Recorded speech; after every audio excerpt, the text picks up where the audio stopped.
তো সেই কিয়ামতের দিনটা কেমন হবে, কিয়ামতের দৃশ্যটা কিরকম হবে, এর নকশা খুব সংক্ষিপ্ত পরিসরে মাত্র 11টা আয়াতে আল্লাহ তুলে ধরেছেন। আপনি মনোযোগ দিয়ে কানগুলো খরগোশের মতো খাড়া করে যদি কথাগুলো শুনেন, আপনার মনে হবে আপনি এখানে বসে কিয়ামত চোখে লাইভ দেখতেছেন। লাইভ আল্লাহ এমন ভাবে বলেছে, সুবহানাল্লাহ পড়েন। তা আসুন আমরা সরাসরি কিয়ামতকে দেখে আসি, আসলে কিয়ামতটা কেমন। বর্ণনা করছেন কে? আল্লাহ। সূরার নাম হচ্ছে সূরাতুল কারিয়া। কি নাম? আসুন আমরা এই সূরার আলোকে দেখার চেষ্টা করি যে কিয়ামতটা কিরকম হবে। আল্লাহ একটা শব্দকে এই সূরার শুরুতে 3 বার উল্লেখ করে আমাদের দৃষ্টি আকর্ষণ করেছেন। আল্লাহ tried to draw our attention by mentioning 3 times a word, and that is al-qari'a. al-qari'a শব্দটাকে তিনি 3 বার উল্লেখ করে আমাদের দৃষ্টি আকর্ষণ করেছেন। একটা শব্দ 3 বার বললে মানুষের দৃষ্টি আকর্ষিত হয় না? যেহেতু এটা আরব দেশে নাজিল হয়েছে, আবার মক্কায়, মক্কার লোকেরা আরবি বোঝে, তাদেরকে প্রথম বলা হলো আল কারিয়া। তারা ফিরে তাকালো, কি আল কারিয়া? আবার বলা হলো মাল কারিয়া, কি মাল কারিয়া?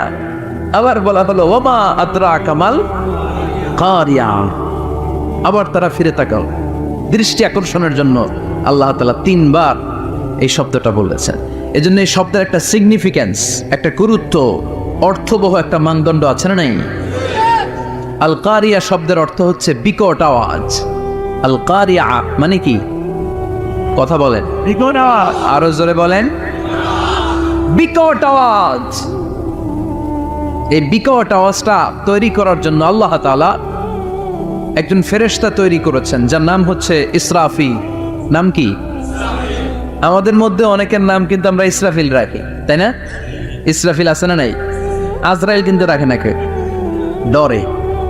কেন রাখে না? ভয় পায়। কিন্তু ইসরাফিল আছে, আমার পরিচিত অনেকে আছে ইসরাফিল। তো এই ফেরেশতার পা হচ্ছে জমিনের নিচে, মাথা হচ্ছে আকাশের উপরে। এই ফেরেশতার কাজ হচ্ছে ওই বিকট শব্দ তৈরি করা। উনি একটা সাইরেনের মধ্যে ফু দিবেন, হুইসেল দিবেন, ট্রাম্পেট। ওই ট্রাম্পিটে, ওই সাইরেনে, ওই হুইসেলে ফু দিলেই শুরু হয়ে যাবে আল কারিয়া। মাল ওমা আদরাকা মাল। এই ফেরেশতার দায়িত্বই হচ্ছে ওই বাঁশির মধ্যে ফু দেয়া। হুইসেল, সাইরেন, ট্রাম্পিট, আরবিতে এটাকে বলা হয় আসুর। ইদা নুফিখা ফিস সূরি নাফখা ওয়াহিদা। যখন তিনি ওই সিংহে একটা ফু দিবেন, সব লন্ডভন্ড হয়ে যাবে, কিচ্ছু খুঁজে পাওয়া যাবে না। আল্লাহ ওনাকে তৈরি করেছেন শুধু এই হুইসেলের মধ্যে, বাঁশির মধ্যে 3টা ফু দেওয়ার জন্য। কয়টা? উনি সৃষ্টির শুরু থেকেই এই বাঁশিটাকে 2 ঠোঁটের মাঝখানে রেখে আল্লাহর আরশের দিকে তাকিয়ে আছে, and just waiting for the green signal. আল্লাহর পক্ষ থেকে সবুজ সংকেতের অপেক্ষায়। যখনই আল্লাহর অর্ডার করবে, তখনই শুরু হয়ে যাবে আল কারিয়া। মাল ওমা আদরাকা মাল। সৃষ্টির শুরু থেকেই ইসরাফিল ফেরেশতা বিশাল সিংহাটাকে 2 ঠোঁটের মাঝখানে করে আরশের দিকে তাকিয়ে আছে, কখন আল্লাহ অর্ডার দিবে। অর্ডার দিতে দেরি, ফুৎকার দিতে দেরি নাই, ঠিক কিনা? বিকট আওয়াজ, গগন বিদারী শব্দ, প্রচন্ড একটা সাউন্ড, জাইগান্টিক সাউন্ড, যে আওয়াজ, যে শব্দ কেউ শুনে নাই। শুনছেন? পৃথিবীতে আপনারা কে সবচেয়ে বেশি আওয়াজের কিছু শুনেছেন? সবচেয়ে বেশি আওয়াজ আপনার জীবনে ঘটেছে কোন জায়গায়? কি দেখেছেন যে অনেক আওয়াজ হয় সেখানে? বলেন তো। হ্যাঁ, বজ্রপাত। বজ্রপাতের আওয়াজ আপনি শুনেছেন, বিকট আওয়াজ, তাই না? বজ্রপাতকে আঞ্চলিক ভাষায় আপনারা কি বলেন? ঠেড়া। হ্যাঁ, ঠেড়া। ঠেড়া অনেক জায়গাতেই বলে ঠেড়া। নোয়াখালীতে বলে ঠেড়া হচ্ছে, এতের উপরে আল্লাহ ঠেড়া হচ্ছে, আছে না নাই? তো এই যে ঠেড়া, বজ্রপাত, ইংরেজিতে বলে থান্ডার। আসলে এটার আওয়াজ বড় ভয়ঙ্কর, প্রচন্ড আওয়াজ। আচ্ছা, আর আপনি বলেছেন কি, গাড়ির চাকা যদি পাংচার হয়, হ্যাঁ, এটা তো আওয়াজ হতে পারে। আমরা মাঝে মাঝে রাস্তায় চড়ি, আমরা দেখি ট্রাকের চাকা যখন পাংচার হয়, আমরা লাফ দিয়ে উঠি, বিকট আওয়াজ হয়, ভয় পেয়ে যায়, এতে দুর্ঘটনাও ঘটে, ঠিক কিনা? আচ্ছা, 1 নম্বরে পেলাম ঠেড়া। বজ্রপাত। 2 নম্বরে পেলাম ট্রাকের টায়ার পাংচার হলে। আর কে কি আওয়াজ শুনেছেন জীবনে? ভয়ঙ্কর আওয়াজ। কি করলে ভয়ঙ্কর আওয়াজ হয় বলেন? হ্যাঁ, কি করলে? ও ট্রান্সফরমার, ইলেকট্রিক্যাল ট্রান্সফরমার যদি ব্রাস্ট হয়ে যায় আওয়াজ আছে না? নেই। পাওয়া গেল আরেকটা। আর কি আওয়াজ আছে? ককটেল মারলে, গ্রেনেড হামলা, বোমা মারলে, সিলিন্ডার ব্রাস্ট হইলে। আর আছে? হ্যাঁ, হাই স্কুলে দপ্তরে যখন ঘন্টার মধ্যে বেল বাজায় আওয়াজ আছে না? নেই। হাতুড়ি দিয়ে লোহার মধ্যে বাড়ি মারলে আওয়াজ আছে না? নেই। এগুলো হচ্ছে আমাদের ক্যাপাসিটিতে, হিউম্যান ক্যাপাসিটিতে আমাদের দেখা সবচেয়ে বড় আওয়াজ। কিয়ামতের দিন যে হবে আল কারিয়া, এই আল কারিয়ার আওয়াজ কি এই আওয়াজগুলোর মতো? চিল্লায় বলেন, এই আওয়াজের মতো। এজন্য আল্লাহ বললেন আল কারিআতু মাল কারিআতু ওয়া মা আদরাকা মাল কারিয়া। সে আওয়াজটা ভয়ঙ্কর আওয়াজ। এটা বজ্রপাতের মতো না, এটা ট্রাকের টায়ার পাংচার হলে যে আওয়াজ হয় ওই আওয়াজের মতো না, গ্যাসের সিলিন্ডার ব্রাস্ট হয়ে গেলে যে আওয়াজ হয় ওই আওয়াজের মতো না, প্রাইমারি স্কুলে দপ্তরে যখন ছুটির ঘন্টা বাজায় ওই আওয়াজের মতো না। ওই আওয়াজটা এমন আওয়াজ, ওই আওয়াজ পৃথিবীর কেউ শোনে নাই। সেটার নাম হচ্ছে আল কারিয়া মাল ওমা আদরাকা মাল। বিকট আওয়াজ, বিকট ভয়ঙ্কর ট্রাম্পিট। এই সাইরেনে ফু দেয়া হবে। প্রথম ফু দেওয়ার সাথে সাথেই লন্ডভন্ড হয়ে যাবে। এই ইসরাফিলকে তৈরি করা হয়েছে শুধুমাত্র কেবলমাত্র 3টা ফু দেওয়ার জন্য। চিল্লায় বলতে হবে কয়টা? এই ফেরেশতার আর কোনো কাজ নাই। তার আর কোনো কাজ আছে? ঠিক যে মুহূর্তে, এখন আমার ঘড়িতে বাজে 9:50, রাত 9:50, ঠিক এই মুহূর্তে যখন আমরা তাফসীর শুনছি, ঠিক এই মুহূর্তেও ইসরাফিল ফেরেশতা সিংহাটাকে 2 ঠোঁটের মধ্যে লাগিয়ে আল্লাহর আরশের দিকে তাকিয়ে আছে। ওই যে সৃষ্টি শুরু থেকে তাকিয়ে আছে, আজ অবধি তাকিয়ে আছে। যখনই গ্রিন সিগন্যাল আসবে মুহূর্তেই শুরু হয়ে যাবে আল কারিয়া মাল ওয়া মা আদরাকা মাল। আল্লাহ বললেন সে আওয়াজটা হবে বড্ড ভয়ঙ্কর। প্রথম ফুৎকার যখন দেয়া হবে এটারে বলে নাফখাতুল ফাজা। দুনিয়ার সব মানুষগুলো অবাক হয়ে যাবে, পুরো পৃথিবীটা কেঁপে উঠবে, পৃথিবীর বিল্ডিং গুলো তোমড়ে মোচড়ে পড়বে, পৃথিবীর বড় বড় যত পাহাড়গুলো আছে তুলার মতো বাতাসে পাহাড়গুলো তুলিত হতে থাকবে। আল্লাহু আকবার। আল্লাহ বললেন ইয়াউমা ইয়াকুনুন নাসু কাল ফারাশিল মাবথুস ওয়া তাকুনুল জিবালু কাল আহিনিল মানফুশ। সেদিন মানুষগুলো বিক্ষিপ্ত পতঙ্গের মতো নিক্ষিপ্ত হবে যখন আল কারিয়া এই বিকট আওয়াজটা হবে। শুনতেছেন? মনোযোগ আছে? কথা বুঝতে সমস্যা হচ্ছে না তো? 3টা ফুৎকার। কয়টা? প্রথম ফুৎকার দেওয়ার সাথে সাথে মানুষগুলো বিক্ষিপ্ত পতঙ্গের মতো নিক্ষিপ্ত হবে। এই যে আরামসে বসে আছি, তখন আর বসে থাকা যাবে না। কে ধাক্কা খেয়ে কই চলে যাব টেরই পাওয়া যাবে না। আমরা যে বসে আছি এর কারণ হচ্ছে গ্র্যাভিটেশনাল একটা ল আছে, পাওয়ার। এটারে বাংলায় বলে মাধ্যাকর্ষণ শক্তি। কি শক্তি? কথা বলেন। কে আবিষ্কার করছে এটা? হ্যাঁ, কে? বিজ্ঞানী নিউটন, আইজাক নিউটন আবিষ্কার করেছে। আপেলকে সে নিচে পড়তে দেখে গবেষণা করে পেয়েছে গ্র্যাভিটেশনাল পাওয়ার। ওইটা থাকার কারণে পৃথিবীর সেন্টার সবকিছুকে নিচের দিকে টানে, নিজের দিকে টানে, ফলে আমরা বসে আছি। কিন্তু এই মাধ্যাকর্ষণ শক্তির বাইরে যদি আমরা আকাশে উঠে যাই, আর কিন্তু কোনো টানাটানি নাই, আপনি শূন্যে ভেসে থাকবেন। নভোচারীরা মহাশূন্যে যে ভেসে থাকে, কিয়ামতের এই ধাক্কার ভাইব্রেশন যখন শুরু হয়ে যাবে, পুরো পৃথিবীটা মুহূর্তের মধ্যে কেঁপে উঠবে। এমন কম্পন, এমন আওয়াজ পৃথিবীবাসী এর আগে আর শোনে নাই। একটা ধাক্কার চোটে মানুষগুলো ছিটকে কে যেন কই পড়ে যাবে, কেউ টের পাবে না। কে কই চলে গেছে হিসাব নাই। সব থাকবে ওই টাইমে, সব থাকবে না। কেউ থাকবে টয়লেটে, কেউ থাকবে ঘুমে, কেউ থাকবে বাজারে, থাকবে। ওই যে লন্ডভন্ড হয়ে যাবে হিসাব নাই। কে যে কোথায় ছিটকে পড়বো আমরা জানি না। বিক্ষিপ্ত পতঙ্গের মতো আমরা নিক্ষিপ্ত হব।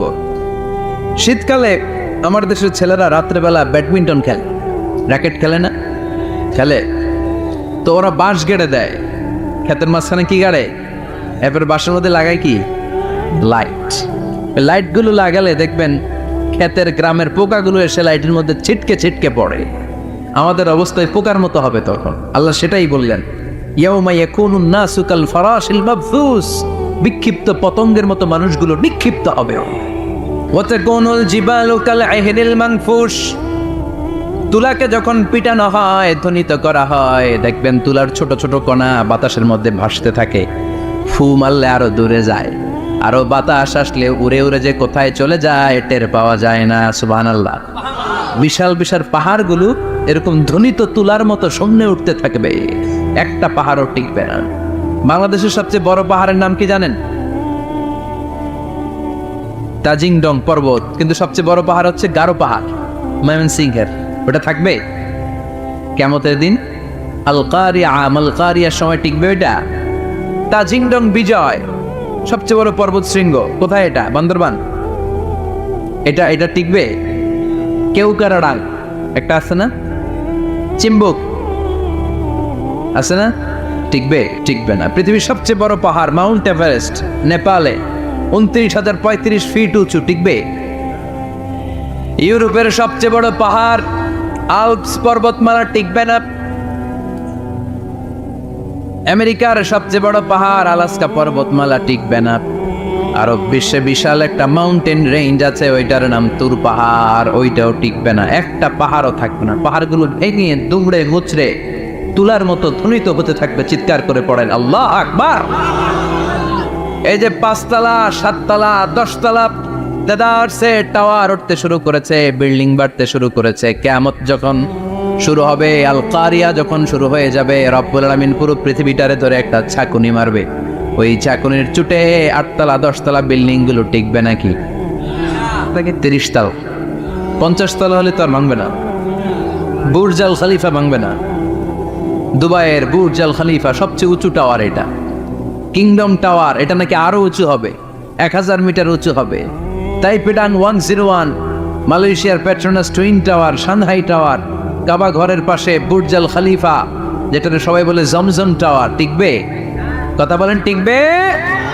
আল্লাহ বললেন, ইদা জুলজিলাতিল আরদু জিলজালাহা ওয়া আখরাজাতিল আরদু আসকালাহা ইদা রুজ্জাতিল আরদু রাজ্জান ওয়া বুসাতিল জিবালু বাসসা। সেদিন পৃথিবীটারে কাঁপিয়ে দেয়া হবে, পুরো পৃথিবী নড়ে চড়ে উঠবে, টাওয়ারগুলো ভেঙে খান খান, পাহাড়গুলো ভেঙে দুমড়ে মুচড়ে যাবে, মানুষগুলো বিক্ষিপ্ত পতঙ্গের মতো নিক্ষিপ্ত হবে। সাগরের পানির মাঝখানে দাউ দাউ দাউ দাউ দাউ দাউ করে আগুন জ্বলতে শুরু করে দিবে। আল্লাহু আকবার। নকশা এঁকে দিছেন আল্লাহ, নকশা এঁকে দিছে না? সুবহানাল্লাহ পড়েন। আবার আল্লাহ বললেন, ফাইদা বারিকাল বাসারু ওয়া খাসাফাল কামারু ওয়া জুমিআশ শামসু ওয়াল কামারু ইয়াকুলুল ইনসানু আইনাল মাফার। সেদিন মানুষের চোখ হবে ছানা বড়া, চন্দ্র সূর্যে কোনো আলো থাকবে না, মানুষগুলো দিক বিদিক পাগলের মতো দৌড়াবে। সবার মুখে এক কথা, পালাবো কই? পালানোর জায়গা আছে নাকি? শুধু বাংলাদেশের এই সাইডটাতেই কিয়ামত হবে, সৌদিতে আর হবে না। হ্যাঁ, আমেরিকায় কেমনে হবে? ওদিক তো ডোনাল্ড ট্রাম্প থাকে।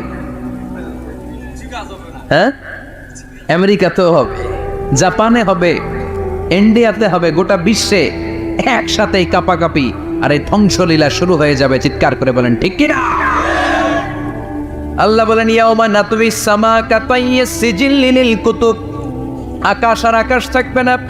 কাগজ যেমনি আমরা এরকম ফোল্ড করে ফেলি, ভাঁজ করে ফেলি, মন চাইলে কাগজকে যেমনি আমরা এরকম হাতের মধ্যে গুটিয়ে নেই, সেদিন আকাশটারে হাতের মধ্যে গুটিয়ে নিবে কে? মানুষগুলো পাগলের মতো দৌড়াবে। কেউ থাকবে টয়লেটে, কেউ হসপিটালে, কেউ মাজারে, কেউ বাজারে, যে যেখানে থাক, শুরু হয়ে যাবে কিয়ামতের এই ভয়াবহ দৃশ্য। দুধের বাচ্চাকে রেখে দিয়ে মা দৌড়ে পালাবে। দুধের বাচ্চা রেখে মা কোথাও যায়? কলিজার টুকরা এটা, দুধের বাচ্চা, এটারও ফেলে মা কোথাও যায় না। কিন্তু কিয়ামতের ওই ঝাঁকুনির দৃশ্য দেখে, আল কারিয়া মাল ওয়া মা আদরাকা মাল এই দৃশ্য দেখে দুধের বাচ্চারা রেখে মা দিবে দৌড়। অনেক গর্ভবতী মহিলা থাকবে এই কিয়ামতের সময়ে, যাদের পেটের ভেতরে 2 মাসের বাচ্চা, 3 মাসের বাচ্চা, অপরিপক্ক অপরিণত, বাচ্চাটা এখনো বড় হয় নাই, কোনো বাচ্চার হাত পা এখনো হয় নাই। কিয়ামতের এই ভয়ঙ্কর দৃশ্যটা দেখে জায়গার মধ্যে 3 মাসের অপরিণত বাচ্চাটা ডেলিভারি হয়ে যাবে। আল কারিয়া মাল কারিয়া ওমা আদরাকা মাল। পৃথিবীর যখন এইরকম দৃশ্য, আল্লাহ তাআলা ইসরাফিলকে বলবেন, ইসরাফিল তোর তো 3টা ফুৎকার দেওয়ার দায়িত্ব ছিল, দিয়েছে কয়টা? চিল্লায় বলেন কয়টা? এবার আল্লাহ বলবেন এবার দ্বিতীয় ফুৎকার দে। কয় নাম্বার ফু দিবে?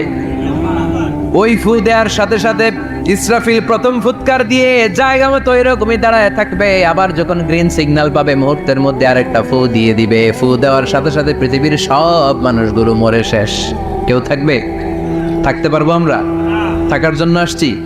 এই যে দুনিয়া দুনিয়া, টাকা পয়সা আরো লাগবে, আরো কামাবো, এটাতে আমার হবে না, আরো চাই আরো চাই।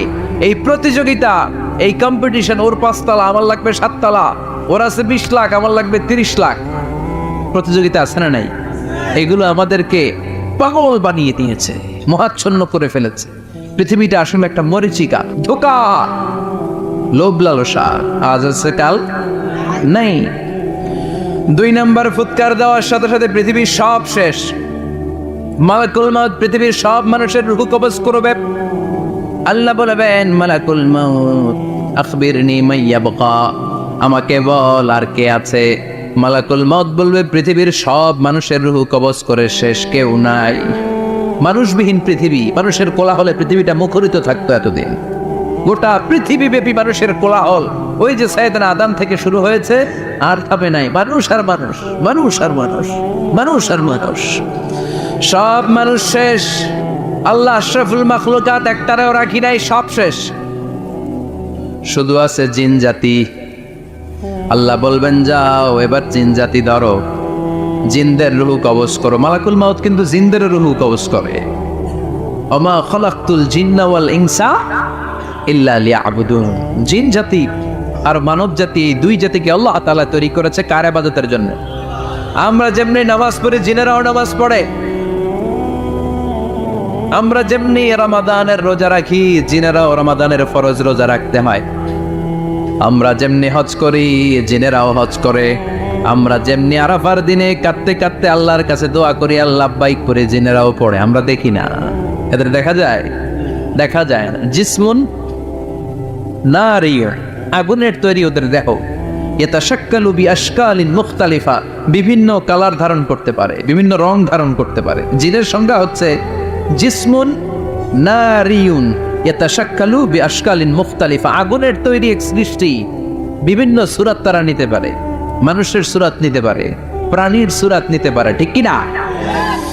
মালাকুল মাউত জিন জাতি হত্যা করতে শুরু করবেন, রূহ কবজ করবেন। করতে করতে সব শেষ। খারাপ জিনদের সর্দার হলো ইবলিস। সব জিনদেরকে মারতে যত কষ্ট দেয়া হয়েছে, সবচেয়ে বেশি কষ্ট দিয়ে ইবলিসের রূহ কবজ করে ফেলা হবে। ইবলিস আর নাই, মানুষও নাই, জিনও নাই, পশু পাখি কিচ্ছু নাই। আল্লাহ বলবেন, ইয়া মালাকুল মাউত আখবিরনি মাইয়াবকা, অনেক দায়িত্ব পালন করেছিস তুই। মানুষ মারলি, জিন মারলি, মৎস্যকুল মারলি, পাখি মারলি, সব মারলি, এবার আর কে বেঁচে আছে বল। মালাকুল মাউত বলবে, আল্লাহ আর কেউ নাই, খালি ফেরেশতারা আছে। কারা আছে? মালাইকা। আল্লাহ বলবে, যা এবার ফেরেশতাদের গোষ্ঠী শেষ কর। মালাকুল মাউত একটার পর একটা ফেরেশতার রূহ কবজ করবে, একটার পর একটা, একটার পর একটা, করতে করতে সব ফেরেশতা। ফেরেশতাদের সংজ্ঞা হচ্ছে জিসমুন নূরিয়ুন ইয়াতাশাক্কালু বিআশকালিন মুখতালিফা, আলোর তৈরি, নূরের তৈরি একটা দেহ, চাইলে বিভিন্ন সূরত ধারণ করতে পারে। জিন আর ফেরেশতার পার্থক্য বুঝেছেন? জিন কিসের তৈরি? আগুন, জিসমুন নারিয়ুন। আর ফেরেশতা হচ্ছে জিসমুন নূরিয়ুন, নূর দিয়ে তৈরি। একের পর এক ফেরেশতা সবার করা হবে। এবার আল্লাহ বলবেন, ইয়া মালাকাল মাউত আখবিরনি মাইয়াবকা, আর কে কে বেঁচে আছে বল। মালাকুল মাউত বলবে, মাবুদ কেউ নাই, মানুষ নাই, জিন নাই, ফেরেশতাও নাই, শুধু আমার 3 জন কলিগ বাকি। কয়জন? জোরে বলেন কয়জন? জিব্রাইল বাকি, ইসরাফিল বাকি, মিকাইল আর আমি আজরাইল। আল্লাহ বলবে মিকাইলের রূহ কবজ করে নিয়ে আয়। যে মিকাইল আমার আদেশে পৃথিবীতে বৃষ্টি ঝরাতো, আমার আদেশে ক্ষেত খামারে ফসলের ব্যবস্থা করে দিত, আমার আদেশে মানুষের রিজিকের হিসাব রাখতো, এই মিকাইলের রূহ কবজ করে নিয়ে আয়। এক নাম্বার কলিগ শেষ। কলিগ বুঝেন তো? সহকর্মী। কলিগ মানে কি? সহকর্মী। এক নাম্বার কলিগ নাই। আল্লাহ বলবে যা এবার ইসরাফিলের রূহ কবজ কর। ইসরাফিল ফেরেশতা তখনও আল্লাহর আরশের দিকে ঠোঁটের মাঝখানে বিশাল সিংহটা নিয়ে তাকিয়ে আছে। ওই মুহূর্তে মালাকুল মাউত যে সালাম দিয়ে রূহটা কবজ করে ফেলবে। ইসরাফিলও নাই। ইসরাফিলও নাই। আল্লাহ বলবে যা দুনিয়ার সব নবীদের কাছে ওহী দিয়ে, কোরআন দিয়ে, ইনজিল দিয়ে, তাওরাত দিয়ে, জাবুর দিয়ে আমি যেই ফেরেশতাটারে পাঠাতাম, ওই রূহুল আমিন জিব্রাইলের রূহটাও কবজ করে নিয়ে আয়।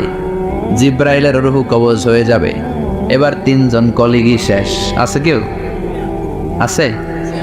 এবার আল্লাহ বলবে ইয়া মালাকাল মাউত, হে মৃত্যুর ফেরেশতা, আখবিরনি মাইয়াবকা, মহাবিশ্বে আর কে কে আছে বল। আজরাইল বলবে কেউ নাই, মানুষ নাই, জিন নাই, ফেরেশতা নাই, আমার কলিগরাও নাই, আমি বড় একা। এখন আমি একা হয়ে গেছি। আল্লাহ আছি শুধু আমি। মালাকুল মাউত তোমার হুকুমের গোলাম, আর আনতাল হাইয়ুল কাইয়ুম, তুমি শাশ্বত চিরঞ্জীব, তুমি তো মরবা না। আমি আছি একা। ভাবছে উনিও থাকবে, উনি আর আল্লাহ থাকবে। আল্লাহ বলবে মালাকুল মাউত এবার তুই মর, এবার তুই মর। এই কথা শুনে মালাকুল মাউতের খিচুনি উঠে যাবে। আজীবন মারছে, আজকে মরবে। খিচুনি উঠে যাবে, জ্বর এসে যাবে, কাঁপুনি ছুটে যাবে, কাঁপতে থাকবে। আল্লাহ বলবেন কাঁপাকাঁপি করে লাভ নাই, মর। মালাকুল মাউত বলবে মাবুদ এইটা আবার কেমন কথা? সবাই রে আমি মারলাম, আমি মরুম কেন? আমি না মারছি, আমি না মেরেছি, আমি মরবো কেন? আল্লাহ বলবেন কথা নাই, মর। ও আল্লাহ আমি কেন মরবো? আমি না দুনিয়ার সবাই রে মারলাম। আল্লাহ বলবেন কুল্লু নাফসিন যায়িকাতুল মাউত, পৃথিবীর প্রতিটা আত্মারে মৃত্যুর স্বাদ নিতে হবে রে মালাকুল মাউত, তুইও মরবি, মর। কাঁপতে কাঁপতে আল্লাহ বলবে জান্নাত আর জাহান্নামের মাঝ বরাবর যে দাঁড়া। মালাকুল মাউত দাঁড়াবে। এই দৃশ্য দেখার মতো তখন কেউ থাকবে না। থাকবে? কেউ নাই। মালাকুল মাউত কাঁপতে কাঁপতে আল্লাহ বলবেন কেঁপে লাভ নাই, কেঁদে লাভ নাই, মরতে তোকে হবেই। Everyone has to take the test of death, সবাইকে মৃত্যুর স্বাদ আস্বাদন করতে হবে। মরে যা, মুত ইয়া মালাকাল মাউত। আল্লাহ বলবেন ও মৃত্যুর ফেরেশতা মর, মুত ইয়া মালাকাল মাউত। বলার সাথে সাথে যে ফেরেশতার হাতে আমাদের সবার রূহ চলে গিয়েছিল, ওই ফেরেশতা চিৎকার মেরে জান্নাত এবং জাহান্নামের মাঝখানে বেহুশ হয়ে পড়ে যাবে। শেষ। মালাকুল মাউতের কিচ্ছা খতম, উনিও নাই। এবার ডানে বায়ে, সামনে পেছনে, উপরে নিচে কেউ আছে? একজন ছাড়া, তিনি কে? কুল্লু মান আলাইহা ফানি ওয়া ইয়াবকা ওয়াজহু রাব্বিকা যুল জালালি ওয়াল ইকরাম ফাবিআইয়ি আলাই রাব্বিকুমা তুকাযযিবান। এই জমিনে যারা আছে সব শেষ হয়ে যাবে, একজন ছাড়া, তিনি কে? আল্লাহ তখন হুঙ্কার দিয়ে একা একাই বলবেন, একা একাই বলবেন ইয়া আরদু আইনা আশজারুকা, ও পৃথিবী তোর বড় বড় গাছগুলো কোথায়? আপনাদের নিমসারে বট গাছ আছে? কোথায় আছে বট গাছ? অনেক জায়গায় থাকে না বট গাছ বিশাল, ওইটাকে কেন্দ্র করে শিরকের আখড়া জমে ওঠে, ওইখানে মোমবাতি লাগায়, লাল সালু দেয়, নাচানাচি করে, এরকম বট গাছের আখড়া আছে নাই? আল্লাহ বলবে ইয়া আরদু, হে পৃথিবী, আইনা আশজারুকা, তোর বড় বড় গাছগুলো আজকে কোথায়? ইয়া আরদু আইনা আনহারুকা, হে পৃথিবী তোর বড় বড় নদীগুলো কই? পদ্মা নদী কই? মেঘনা নদী কই? ব্রহ্মপুত্র কই? গঙ্গা নদী কই? মিসিসিপি, মিসৌরি কই? নীল নদ কোথায়? আমাজন কোথায়? ৬,৬৯৫ কিলোমিটার লম্বা, উগান্ডার ভিক্টোরিয়ার কাম্পালা থেকে এর অববাহিকা শুরু। পৃথিবীর সবচেয়ে বড় যে নদীটা নীল নদ, মিশরে এই নদটা ছিল। আমি দেখেছি, ঘুরেছি এর উপর দিয়ে অনেক। 5 বছরে নীল নদের পানি আমি খেয়েছি। মিশরের নীল নদ ছাড়া কোনো মিঠা পানির উৎস নাই। এজন্য প্রাচীন ঐতিহাসিক, ওনার নাম হেরোডোটাস, উনি বলেছিলেন Egypt is the gift of Nile. মিশর হচ্ছে নীল নদের দান।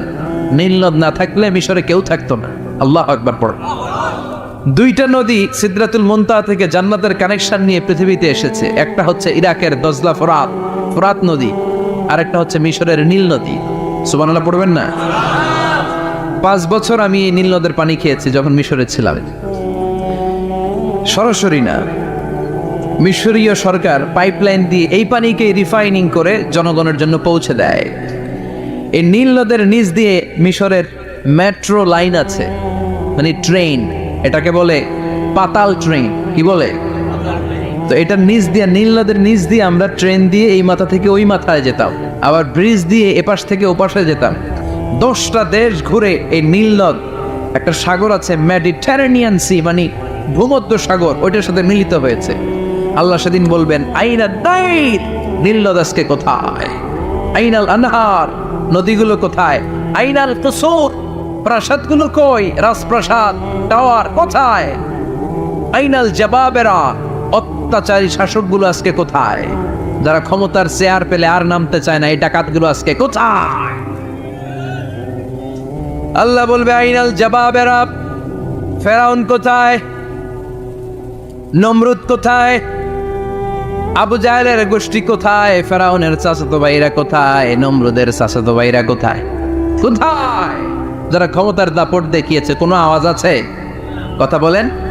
আল্লাহ বলবেন লিমানিল মুলকুল ইয়াউমা লিল্লাহিল ওয়াহিদিল কাহ্হার। লিমানিল মুলকুল ইয়াউম, আজকে ক্ষমতা কার?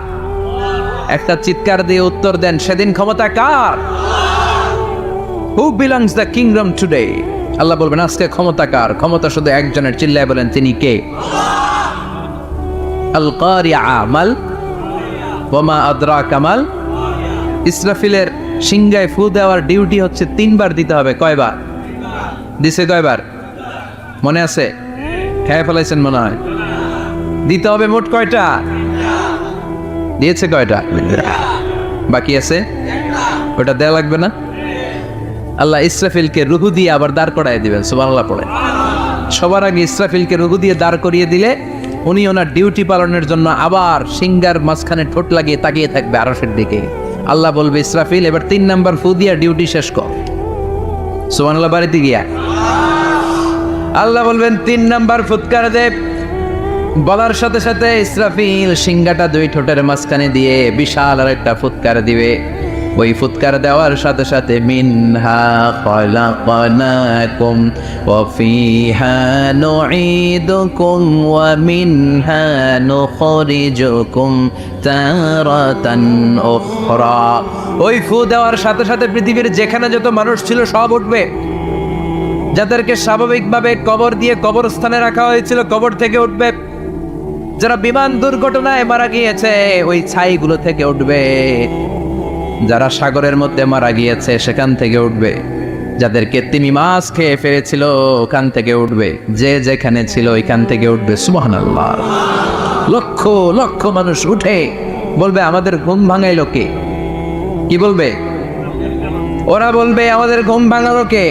قالوا من بعثنا من مرقدنا هذا ما وعد الرحمن وصدق المرسلون। সব দাঁড়াবে, দাঁড়িয়ে বলবে ঘুম ভাঙালো কে? সবচেয়ে লম্বা ঘুম দিয়েছিল সৈয়দনা আদম আলাইহিস সালামের ছেলে হাবিল, যাকে হত্যা করেছে। জানেন না আপনারা? হাবিল হচ্ছে পৃথিবীর প্রথম নিহত মানব। প্রথম নিহত মানব। তার কবরের জিন্দেগিটা অনেক লম্বা। ওই কত হাজার শত হাজার লক্ষ বছর আগে যে উনি কবরে শুয়ে আছেন, আজও শুয়েই আছেন। কিয়ামতের ওই 3 নাম্বার ফুৎকার দেওয়ার সাথে সাথে উনি উঠবে। উঠে বলবে মান বা'আতানা মিন মারকাদিনা হাদা। কে ভাঙালো আমার ঘুম? কে ভাঙাইছে? মরার কুকিলে কে ভাঙাইছে? আল্লাহ ঘুম ভাঙিয়েছে। ফেরেশতারা বলবে হাদা মা ওয়াদার রহমান। আজকে হলো ওই দিন যেদিনের প্রতিশ্রুতি রহমান দিয়েছিল, আল্লাহ দিয়েছিল। এই দিনের প্রতিশ্রুতি আর নবীরা এই দিনের কথা বর্ণনা করেছে। আজকে হবে আসল দিন, ফাইনাল খেলার দিন। কোন খেলা? ওই দিন হবে ফাইনাল খেলা। কি খেলা? ফেরেশতারা বলবে দুনিয়ার বুকে যেই বিচারগুলো পাও নাই আজকে এই বিচারগুলো করে ছাড়বে কে? যেই ধর্ষণের বিচার বাংলার জমিনে হয় নাই, ওই ধর্ষণের বিচার ওই দিন আছে না নাই? অনেককে গুম করা হয়েছে, ক্রস ফায়ার করা হয়েছে, এগুলোর বিচার আছে না নাই? আছে। কত মানুষ নলার ভেতর থেকে, ডোবার ভেতর থেকে ফুল এরকম মোটা হয়ে গেছে, হাত দুইটা বাঁধা, আমি দেখলাম হাত বাঁধা, চোখ বাঁধা, মুখ বাঁধা, দেহটা ফুলে তিনজনের সমান, কে মেরেছে কেউ জানে না। এগুলোর বিচার আছে না নাই? ওই দিনটা হলো ফাইনাল খেলার দিন। কি খেলা? The final game will be held the day of resurrection, the day of Qiyamah, the day of Al-Qari'ah. Man, Ama adraka mal, সব দাঁড়িয়ে যাবে। বিশ্বনবী বললেন হুফাতান উরাতান মুশাতান গুরলা, সবাই দাঁড়াবে, কারো গায়ে জামা নাই, কারো পায়ে জুতা নাই, কারো পেটে খানা নাই, খালি আছে মুখে চিৎকার। মুখে কি? ওই দিনটায় যে আপনি উপস্থিত হবেন, বিশ্বাস করতেছেন? একটু ফিল করেন যে আপনি, you the individual have to go that day. আপনাকে যেতে হবে ওই দিন, আমাকে যেতে হবে, আমিও থাকবো, আপনিও থাকবেন, পৃথিবীর সব মানুষগুলো থাকবো। উলঙ্গ, নাকেট, গায়ে জামা নাই, পেটে খানা নাই, তৃষ্ণার্ত, ক্লান্ত, শ্রান্ত, ঘর্মাক্ত, পেরেশান। সূর্যটা মাথার কাছে চলে আসবে সেদিন। ফিল করতেছেন তো? চিন্তা করতেছেন যে ওই দিনটার সম্মুখীন আমরা হতে যাচ্ছি? ইমানদার বলে যদি দাবি করেন, ওই দিনটার ভয় অন্তরে থাকার দরকার আছে না নাই? সূর্যটা মাথার কাছে চলে আসবে, কই যাব আমরা? যাব কই? কে বাঁচাবে আমাদের? কই যাব এত মানুষ আমরা সেদিন? সূর্যটা মাথার কাছে চলে আসবে ভাই সেদিন। সূর্যের প্রচন্ড তাপে মাথার মগজগুলো ভাতের মাড়ের মতো গলে গলে নাকের ছিদ্র আর কানের ছিদ্র দিয়ে বেয়ে বেয়ে পড়বে। জিহ্বাটা তৃষ্ণায় বেরোতে বেরোতে নাভি পর্যন্ত এসে ঝুলে থাকবে কুকুরের মতো। ক্লান্ত, শ্রান্ত, ঘর্মাক্ত, পেরেশান, বাঁচানোর কেউ নাই। মায়েশা জিজ্ঞেস করলেন, ইয়া রাসূলুল্লাহ, don't they feel any shy? Nobody belong any garment in their body, no dress in their body. তাদের দেহে কোনো ড্রেস নাই, পোশাক নাই। নবী রে, এতগুলো মানুষ উলঙ্গ, লজ্জা লাগবে না? বিশ্বনবী বললেন, আয়েশা তুমি লজ্জার চিন্তা করো, সেদিন বাবা ছেলেরে দেখে দৌড়ে পালাবে, মা তার মেয়েকে দেখে দৌড়ে পালাবে। সেদিন পীর সাহেব মরিদের পরিচয় দিবে না, মরিদ পীর সাহেবরে চিনবে না, নেতা কর্মীরে চিনবে না, কর্মী নেতারে চিনবে না, বাবা তার কলিজার টুকরা ছেলেরে চিনবে না। একটু মিলায় নেন নিজের সাথে। যাদের ছোট্ট ছেলে মেয়ে আছে, চিন্তা করেন যে আমার মেয়েটারে দেখে আমি চিনবো না, ধাক্কা মেরে আমি আরেক দিকে চলে যাব। প্রিয়তমা স্ত্রীকে আমি চিনবো না, যে স্ত্রীর সাথে এত ভালোবাসাবাসি, স্ত্রীকে দেখে আমি পরিচয় দিব না, চিনবো না। স্ত্রী আমারে চিনবে না, ভাই ভাইরে চিনবে না, বন্ধু বন্ধুরে চিনবে না, ইমাম সাহেব মুসল্লি চিনবে না, মুসল্লি ইমাম সাহেব চিনবে না, পীর মুরিদরে চিনবে না, মুরিদ পীররে চিনবে না, কেউ কাউরে চিনবে না। ও আয়েশা, দিনটা এত ভয়ঙ্কর হবে, বাঁচাও বাঁচাও, ইয়া নফসি ইয়া নফসি বলে একবার ওই বিপদের দিনে মানুষ যে আকাশের দিকে এরকম তাকাবে, কার গায়ে জামা আছে, কার গায়ে জামা নাই, ওই কথা মুহূর্তের মধ্যে ভুলে যাবে রে আয়েশা। ওই চিন্তাই তো আসবে না, জামার চিন্তা তো অনেক পরে। কথা কন। এক লোক ডায়রিয়া হয়েছে বলে কাঁদে। কি হয়েছে? ডায়রিয়া। অথবা জ্বর হয়েছে এজন্য কাঁদে। ওনার কিন্তু ক্যান্সারও হয়েছে, এটা জানে না। যখন আপনি বুঝাই দিবেন যে তোমার তো ক্যান্সার, যে ডায়রিয়া হয়েছে, এটা ভুলেই যাবে। কথা কন। এতক্ষণ ডায়রিয়ার ব্যথায় কেঁদেছে, এতক্ষণ জ্বরের কারণে কেঁদেছে, এতক্ষণ হাঁপানির ব্যারামে কেঁদেছে, কিন্তু ওই লোকটার ক্যান্সারের রোগও ছিল। কিছুক্ষণ পরে আপনি বুঝাই দিলেন তুমি ক্যান্সারে আক্রান্ত একজন মরণ পথের যাত্রী। যখন ক্যান্সারের কথা সে জেনেছে, ওর যে ডায়রিয়া হয়েছিল ভুলেই গেছে। সুবহানাল্লাহ কইবেন না? আল্লাহু আকবার। কি ভয়ঙ্কর দিন হবে সেটা। কান সাফসাফা, লেভেল প্লেইং ফিল্ড, লা তারা ফিহা ইওয়াজা ওয়ালা আমতা। উঁচু নিচু নাই, কেউ কারো পরিচয় দিবে না। সেদিন হবে ফাইনাল খেলা। কি খেলা? চিল্লায় বলেন, আরো জোরে বলেন। ফাইনাল খেলা। ওই ফাইনাল খেলার বর্ণনা আল্লাহ কিভাবে দিচ্ছে শুনুন। আল্লাহ বলছেন, فَأَمَّا مَنْ ثقلت موازينه فهو في عيشة راضية وأما من خفت موازينه فأمه هاوية وما أدراك ما هي نار حامية পড়েন আল্লাহু আকবার আল্লাহ বলেন فأما من ثقلت موازينه সেদিন যার মিজানের পাল্লা ভারী হয়ে যাবে নেকের পাল্লা ভারী হয়ে যাবে ফাহুয়া ফি আইশাতির রাদিয়া ওই লোকটা আনন্দে থাকবে ও আল্লাহ আমাদের মিজানের পাল্লা তুমি ভারী করে দিও আমরা এই কঠিন দিনে যেন আনন্দের দেখা পাই তৌফিক দিও পড়ে না আমিন সেদিন আল্লাহ মিজানের পাল্লা বসাবেন কিসের পাল্লা আমার নাম কি পাল্লা বসাবে ওটার নাম কি কিন্তু এটা দাড়ি পাল্লা না ওটা কি না ওটা নিক্তি পাল্লা এটা কি পাল্লা স্বর্ণকার কেউ আছেন স্বর্ণের দোকানে চাকরি করে দেখি কেউ আছে নাই স্বর্ণের দোকানে যারা স্বর্ণ মাপে ওরা কি দাড়ি পাল্লা দিয়ে মাপে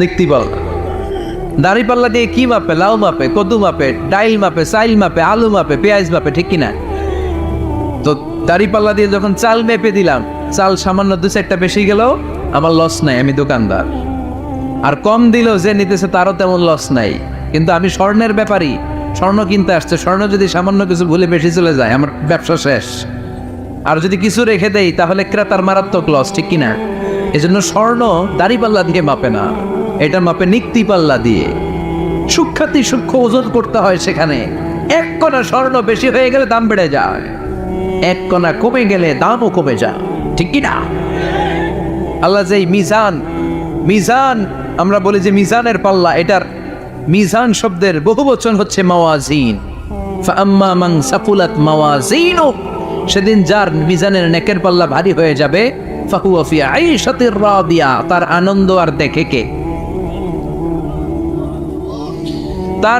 আর দেখে কে সামনে থেকে এসে তাকে ডান হাতে আমলনামা দেয়া হবে ফাআম্মা মান উতিয়া কিতাবাহু বিয়ামিনিহি ফাসাউফা ইউহাসাবু হিসাবান ইয়াসীরা সেদিন যাদের মিজানের পাল্লায় নেকের পার্টটা ভারী হয়ে যাবে তাদেরকে সামনের দিক থেকে এনে ডান হাতে আমলনামা দেয়া হবে আল্লাহ সেই কঠিন দিনে আমাদের বাঁচানোর কেউ নাই তুমি আমাদের সবাইরে ডান হাতে আমলনামা দিয়ে দিও আমাদের হিসাবটা তুমি সহজ করে দিও পড়ে না আমিন রোজ হাসরে হে আল্লাহ আমার করোনা বিচার আল্লাহ করোনা বিচার করলে বাঁচার উপায় আছে বিশ্বনবী বলেছেন মান নুকিশা উযিবা যার বিচার আল্লাহ সেদিন করবেন সেদিন তার খবর আছে তার বাঁচার কোনো সুযোগ রোজ হাসরে হে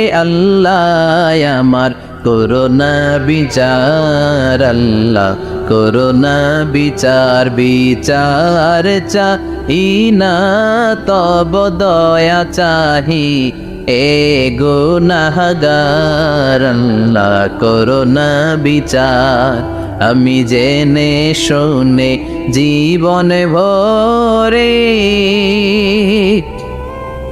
পাপ করেছি পরে এখন আশা নাই যে যাব তোরে বিচারে তোমার আল্লাহ করোনা বিচার পড়েন রোজ হাসরে আল্লাহ আমার করোনা বিচার আল্লাহ করোনা বিচার পড়েন আমিন পৃথিবীতে যত বিপ্লব হয়েছে রেভলিউশন যত জয় যত বড় বড় ঘটনা যত কোটা বিরোধী আন্দোলন নিরাপদ সড়কের আন্দোলন এগুলো কি বুড়া মানুষরা করতে পারে বুড়ারা দোয়া করতে পারে কি করতে পারে মুরব্বীরা দোয়া করলে কবুল করে কে কথা বলেন কবুল করে কে কিন্তু জওয়ানরা নেতৃত্ব দিতে পারে এই তামাল ছেলেদের নেতৃত্বের কারণেই যুদ্ধের কারণেই আজকে আমরা লাল সবুজের পতাকা পেয়েছি এজন্য আমি বলি যুবকরা যদি ভালো হয় ভালো থাকবে বাংলাদেশ যুবকরা যদি ইসলাম মানে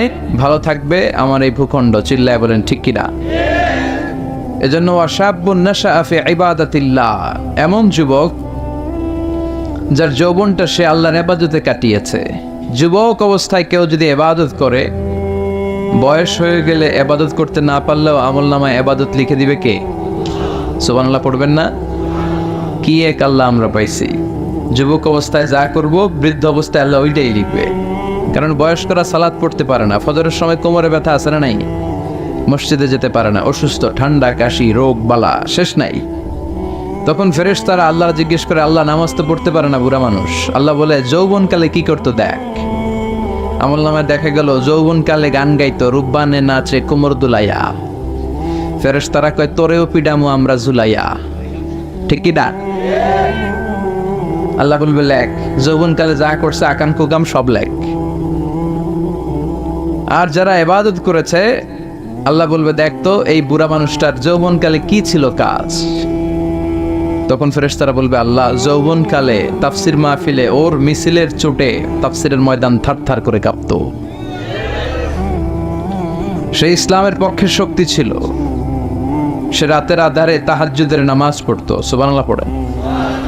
আল্লাহ বলবেন, যৌবনকালে যা করেছে ওইটা এখন নামাজ পড়তে না পারলেও যৌবনে যা করছে ওইটাই আমল নামায় লিখে দে। এটাকে বলে আফটার সার্ভিস অ্যাপ্রিসিয়েশনের মতো, যেটাকে বাংলাদেশে বলে কি বলে, এটাকে পেনশন স্কিম। ঠিক কিনা? 30 বছর 40 বছর গভর্নমেন্ট জব আপনি করেছেন, তো যখন চাকরি ছাড়বেন তখন আর কাজ করার সুযোগ নাই, কিন্তু গভর্নমেন্টের পক্ষ থেকে টোকেন অফ অ্যাপ্রিসিয়েশন আছে না নাই? 30 লক্ষ 40 লক্ষ টাকার একটা অ্যাপ্রিসিয়েশন আপনাকে দিবে। আল্লাহর কাছেও এরকম পেনশন আছে না নাই? ওই পেনশন পেতে চাইলে যৌবনকালটারে ইসলামের পক্ষে কাজে লাগাতে হবে। রাজি আছি না নাই? তাহাজ্জুদের সালাতে জায়নামাজ ভেজাতে হবে। রাজি আছি না নাই? যাদের হৃদয়ে আছে আল্লাহর ভয়, তারা কভু পথ ভুলে যায় না। আল্লাহর প্রেম ছাড়া এই দুনিয়ায় কারো কাছে কোনো কিছু চায় না। পড়েন, যাদের হৃদয়ে আছে আল্লাহর ভয়, তারা কভু পথ ভুলে যায় না।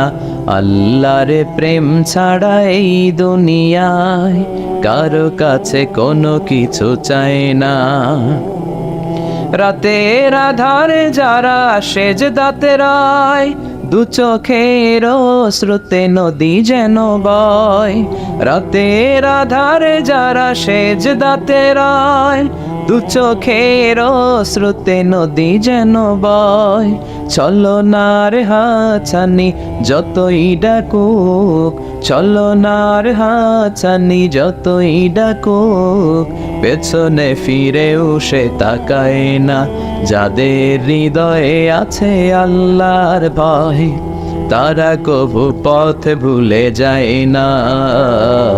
আল্লাহর প্রেম ছাড়া এই দুনিয়ায় কারো কাছে কোনো কিছু চায় না। চিল্লায় বলেন ঠিক কি না? এজন্য যৌবনকালে আল্লাহর ভয় অন্তরে থাকতে হবে। তাহলে বুড়া বয়সে আমলনামাটারে সওয়াব দিয়ে পূর্ণ করে দিবে কে? এজন্য যুবক ভাইয়েরা, কোনোভাবেই সময়টাকে নষ্ট করা যাবে না। পর্নোগ্রাফি, হিন্দি সিনেমা, জি বাংলা, স্টার জলসা, এগুলো কোনো মুমিন দেখতে পারে?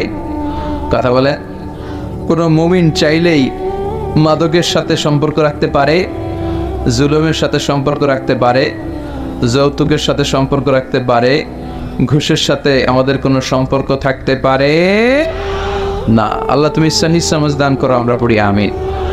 আর জোরে পড়েন আমিন। ইসলামী সমাজ কল্যাণ ও যুব সমাজের উদ্যোগে প্রথম বার্ষিক তাফসীরুল কোরআনের মাহফিল, এই প্রথম না, এর আগে এখানে হয় নাই। প্রতি বছর এটা থাক, চালু থাক, কোরআনের কথা আমরা শুনতে পাই। এটা আমরা চাই কি চাই না? সবাই চান। আল্লাহ তুমি কবুল করো। 5 মহাবই, এটা কি গ্রামের নাম? কি নাম? 5 মহাবই ও বাঘারিচর জামে মসজিদের উদ্যোগে আজকের এই প্রোগ্রাম। আজকের মাহফিলে আসতে পেরে আমরা খুশি না বেজার? কম না বেশি? আজকে আমরা যে বইটা থেকে কথা শুনবো, বইটার নাম কি বলেন তো? আরো জোরে বলেন, কি নাম? আপনাদের এই এলাকার বা ময়মনসিংহের এই রিজিয়নের একটা ছেলে আছে, নাজমুস সাকিব, যে এই কোরআন মুখস্থ করে গোটা বিশ্বটারে কাঁপিয়ে দিছে। শুনছেন? আলহামদুলিল্লাহ পড়েন। বাংলাদেশে ফার্স্ট হয়েছে, ইন্ডিয়ায় ফার্স্ট হয়েছে, সৌদি আরবে ফার্স্ট হয়েছে, দুবাইতে ফার্স্ট হয়ে গোটা বিশ্বে 1 নম্বর হাফেজ হয়েছে। এজন্য ছেলে মেয়েদেরকে এই কোরআনটা শিখাতে হবে। রাজি আছেন তো? যতদিন না ঘরের ভেতরে এই কোরআন না ঢুকবে ততদিন আমাদের কল্যাণ আসবে না। Quran is not for your bookshelf, Quran is for yourself. Quran তোমার বুক সেলফের জন্য না, কোরআন তোমার জন্য। সুবহানাল্লাহ পড়েন। কিন্তু আমরা নিজেরা কোরআন না পড়ে কোথায় রাখি? কোথায়? বুক সেলফে, তাও নিচের তাকে না, একেবারে উপরের তাকে, যাতে কেউ ধরতে না পারে। কথা কন। মাকড়সার বাসা পড়ে একেবারে কঠিন দশা। বিশ্বের সবচাইতে নন্দিত কিতাবটা আজকে সবচাইতে উপেক্ষিত। এজন্য ছেলে মেয়েগুলারে মানুষের মতো মানুষ যদি বানাতে চান, শুরু থেকেই এই কোরআন শিখায় দিতে হবে। রাজি আছেন তো? অনেকে ভাবে আমার ছেলে যদি কোরআন পড়ে তাহলে ও না খেয়ে থাকবে, বলে বলে চাকরি পাবে না, ওর সম্মান থাকবে না। কই, আমরা তো অনেক সম্মান পাই আলহামদুলিল্লাহ। আমরা যেই সম্মান পাই মন্ত্রীরাও এই সম্মান পায় না। আলেমরা যেই সম্মান পায় দুনিয়ার বুকে, মেম্বার অফ দ্য পার্লামেন্টরাও এটা পায় না। চিল্লা এখন ঠিক কিনা? কারণ এই সম্মানটা আমাদের ব্যক্তিগত কারণে না, এই সম্মানটা কোরআনের সাথে লাগার কারণে। কোরআনের সাথে যেই লাগে মর্যাদা বাড়ায় কে? কোরআনের গিলাফ আছে না, চেনেন? কথা কন, কি বলেন এটা? কি কন? কাবার কোন আপনি? আচ্ছা কবার, আপনার কোন গিলাফ? এই যে কোরআনের গিলাফ দেখবেন বাজারের সবচেয়ে কম দামি কাপড় দিয়ে বানায় না? টেকটন কাপড়। কি কাপড়? 25 টাকা গজ না? আর প্যান্ট শার্ট ব্লেজার এগুলো বানায় অনেক দামি কাপড় দিয়ে। কিন্তু ওই দামি কাপড় দিয়ে বানানো প্যান্ট শার্ট যদি কখনো পায়ে লাগে কেউ চুমা খায়? খায় না। কিন্তু 25 টাকা গজের টেকটন দিয়ে যদি কোরআনের গিলাফ বানায় কেউ, ওই গিলাফ যদি কারো পায়ে লাগে, হ্যাঁ, চুমো খায়। তো 25 টাকার কাপড়ে চুমা দিলেন কেন? এত দামি কাপড়ে দিলেন না কেন? কারণ কোরআনের সাথে লেগেছে। চিল্লায় পড়েন আল্লাহু আকবার। এজন্য আপনার ছেলেরেও যদি কোরআন পড়ান তাহলে ছেলের মর্যাদা বাড়ায় দিবে কে? যারা কোরআন পড়ে তারা মেরিটোরিয়াস হয়, তারা এক্সেলেন্ট হয়। They become genius, excellent, meritorious, unparalleled, supercalifragilisticexpialidocious. আল্লাহু আকবার। তারা ইউনিক হয়, তাদের মতো কেউ হতে পারে? কারণ কোরআন যে পড়ে সেই ছেলেটা পড়ুয়া হয়। কি হয়? কোরআনের প্রথম কথা হচ্ছে পড়ো। কোরআনের প্রথম কথা কি? আল কোরআনের প্রথম বাণী পড়ো, আল হাদিসে নবীর কথা পড়ো। আল কোরআনের প্রথম বাণী পড়ো, আল হাদিসে নবীর কথা পড়ো। পড়ে পড়ে শেখো, শিখে শিখে তুমি তোমার নিজের জীবন গড়ো। আল্লাহু আকবার। পড়বেন আর জীবন গড়বেন। এজন্য আমি বলি, teach your children the Holi Quran. The Holi Quran will teach your children everything. আপনি আপনার ছেলের শুধু কোরআনটা শিখান, কোরআন আপনার ছেলের সারা দুনিয়াটা শিখাই দিবে। এজন্য কোরআন শিখাতে রাজি আছেন তো? এমন এক কিতাব, একটা অক্ষর বললে 10টা নেকি পাওয়া যায়। পৃথিবীর আর কোনো কিতাবে পাওয়া যাবে? শ্রীমৎ ভগবত গীতা, ওম শান্তি ওম, বুদ্ধাং শরণং গচ্ছামি, ধম্মাং শরণং গচ্ছামি, নির্বাণাং পরমং সুখং, নির্বাণাং পরম শান্তি, ওম শান্তি। কয় সওয়াব? সওয়াব কয়টা? কথা কন। আর যদি বলেন আলিফ লাম মিম, সুবহানাল্লাহ কইবেন না? কি এক কিতাব আল্লাহ দিল, আলিফ লাম মিম। বিষ্ণু বললেন লা আকুলু আলিফ লাম মিম হারফুন, বাল আলিফু হারফুন, লামু হারফুন ওয়া মিমু হারফুন। সূরা বাকারার শুরুতে যে আলিফ লাম, মনে করো না 3টা মিললে এক অক্ষর, বরং আলিফ ও হারফুন। আলিফ একটা হারফ, লাম একটা হারফ, মিম একটা হারফ। আলিফ লাম মিম বললে আপনার আমলনামায় 30টা রিওয়ার্ড সওয়াব দিয়ে দিবে কে? এক একটা আয়াত পড়লে জান্নাতের বিল্ডিং এক এক তলা করে উঁচা করে দিবে কে? কিয়ামতের ময়দানে সুপারিশের ব্যবস্থা করে দিবে কে? এজন্য কোরআনের সাথে সম্পর্ক বাড়ানোর দরকার আছে না নাই? এই কিতাবটাতে কোনো ভুল আছে কি? সন্দেহ আছে? This is the book, the most authentic, original, reliable source of knowledge in the world, whereof there is no doubt in it, and a guidance to those who are muttaqin. এই বইটা এমন বই যে বইয়ে কোনো ভুল নাই, সন্দেহের অবকাশ নাই। মুত্তাকিনদের জন্য গাইডলাইন করে বইটারে পাঠালো কে?